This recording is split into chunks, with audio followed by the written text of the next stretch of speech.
بسم اللہ الرحمن الرحیم۔ اللہ کے نام سے شروع جو بڑا مہربان اور نہایت رحم کرنے والا ہے۔ آج ہماری کہانی کا عنوان کرایہ دار اور ان کی فیملی۔ وہ گرمیوں کی ایک تپتی دوپہر تھی۔ دفتر سے میں نے چھٹی لی ہوئی تھی کیونکہ گھر کے کچھ ضروری کام نپٹانے تھے۔ میں بچوں کو کمپیوٹر پر گیم کھیلنا سکھا رہا تھا کہ باہر بیل بجی۔ کافی دیر کے بعد دوسری بیل ہوئی تو میں نے جا کر دروازہ کھولا۔ سامنے میرے ہی عمر کے ایک صاحب کھڑے تھے۔ السلام علیکم۔ انہوں نے نہایت مہذب انداز میں سلام کیا۔ پہلے تو میرے ذہن میں خیال گزرا یہ کوئی چندہ وغیرہ لینے والے ہیں۔ ان کے چہرے پر داڑھی خوب سج رہی تھی اور لباس سے وہ چندہ مانگنے والے ہرگز نہیں لگ رہے تھے۔ جی فرمائیے، میں نے پوچھا۔ آپ طاہر صاحب ہیں؟ جی، میں نے مختصر جواب دیا۔ وہ مجھے رفیق صاحب سے بھیجا ہے، غالباً آپ کو کرایہ دار کی ضرورت ہے۔ ہاں۔ مجھے اچانک یاد آیا کہ میں نے دفتر کے ایک ساتھی کو بتایا تھا کہ میں نے اپنے گھر کا اوپر والا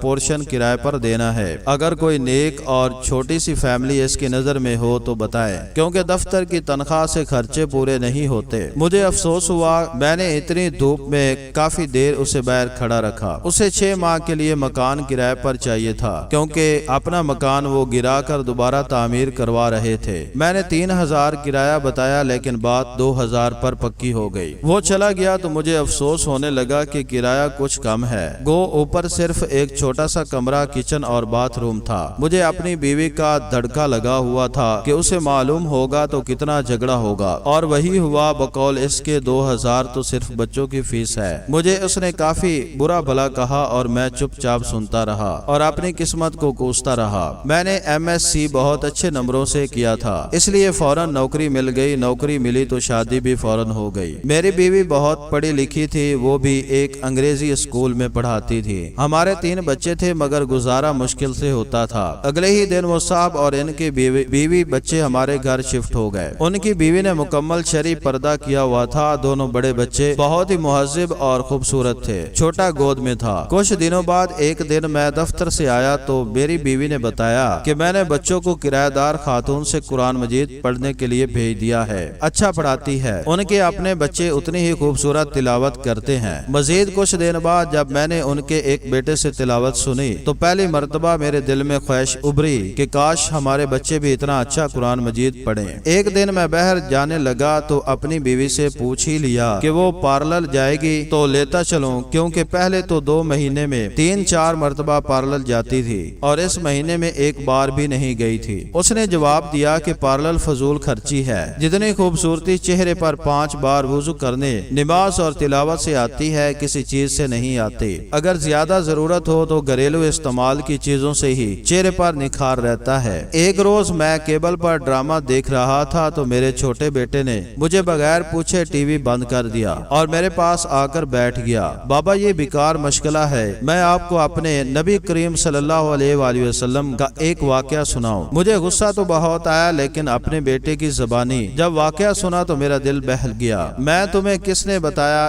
میں نے پوچھا۔ ہماری استانی محترمہ نے۔ وہ قرآن مجید پڑھانے کے بعد آپ صلی اللہ علیہ وآلہ وسلم کے متعلق بتاتی ہیں۔ اپنے گھر کی اور بیوی بچوں کی تیزی سے بدلتی حالت دیکھ کر میں حیران ہو رہا تھا کہ ایک روز بیوی نے کہا کہ کیبل کٹوا دے، کوئی نہیں دیکھتا اور ویسے بھی فضول خرچی اور اوپر سے گناہ ہے۔ چند روز بعد بیوی نے شاپنگ پر جانے کو کہا تو میں باخوشی تیار ہو گیا۔ اس نے کافی دنوں بعد شاپنگ کا کہا تھا، ورنہ پہلے تو آئے دن بازار جانا رہتا تھا۔ کیا خریدنا ہے؟ میں نے پوچھا۔ برقع۔ کیا؟ میں ہنستا تو وہ بولی، پہلے میں کتنے ہی غیر شرعی کام کرتی تھی، آپ نے کبھی مذاق نہیں اڑایا تھا۔ اب اچھا کام کرنا چاہتی ہوں تو آپ کو مذاق سوجھ رہا ہے۔ میں کچھ نہ بولا۔ پھر چند دن بعد اس نے مجھے کافی سارے پیسے دیے اور کہا فریج کی باقی قیمت ادا کر دیں تاکہ مزید قسطیں نہ دینی پڑیں۔ اتنے روپوں کی بچت کیسے ہو گئی؟ بس ہو گئی۔ وہ مسکرائی۔ جب انسان اللہ کے بتائے ہوئے احکام پر چلنے لگے تو برکت خود بخود ہو جاتی ہے۔ یہ بھی وہ کرایہ دار خاتون نے بتایا ہے۔ سکون میرے اندر تک پھیل گیا۔ میری بیوی اب نہ مجھ سے کبھی لڑی نہ شکایت کی۔ بچوں کو وہ گھر میں پڑھا دیتی ہے، خود بچوں کے ساتھ قرآن مجید تجوید سے پڑھنا سیکھ رہی تھی۔ وہ خود نماز پڑھنے لگی تھی اور بچوں کو سختی سے نماز پڑھنے بھیجتی۔ مجھے احساس ہونے لگا کہ نجات کا راستہ یہی تو ہے۔ پیسہ اور عیش سکون نہیں دیتا، اطمینان تو بس اللہ کی یاد میں ہے۔ مجھے اس دن 2000 کرایہ تھوڑا لگ رہا تھا۔ آج سوچتا سوچتا ہوں تو لگتا ہے کہ وہ تو اتنا زیادہ تھا کہ آج میرا گھر سکون سے بھر گیا ہے۔ Thanks for watching video.